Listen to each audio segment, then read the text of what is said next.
Well, hello again. This will be Revelation chapter 12, part 2. I didn't want to ruin the whole video and lose it, but my phone just kicked out right then at the worst time. So we're going to pick up again at Revelation 12, verses 10 through 12. We know in verse 11 that letter A, we overcome Satan by the blood of the Lamb. We know letter B that the word of our testimony is also a weapon against him. And then letter C, do not love your life so much as to shrink from death. How do you threaten a man who's not afraid to die?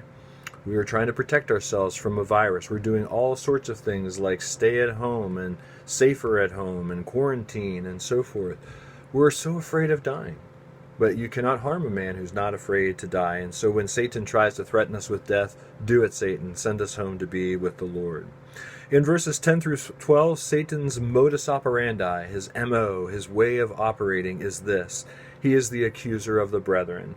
That word Satan means adversary or prosecutor or accuser. He is the one who tells you how bad you are. That's not Christ. That is the devil. He is furious because he knows his time is short. So he doesn't necessarily know everything that's going to happen, but he knows that his time is short. Revelation 12:12. His second strategy is this. Verse 13, he's going to make war against the church. The church, in verse 13, brings Christ into the world through evangelism. So he's going to try to oppose everything he can to keep that evangelism to a minimum. Are you falling for it? Or are you taking opportunities to tell others about Jesus Christ?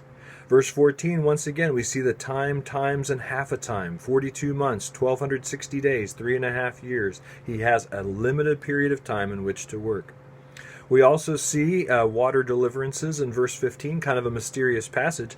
But check out Psalm 91, Isaiah 43, Exodus 13 and 14, Joshua 3, Jonah 1 and 2, and Genesis chapter 7 for the way that God delivers from a deluge or a flood that would destroy us normally. In verse 16, I would ask you to compare with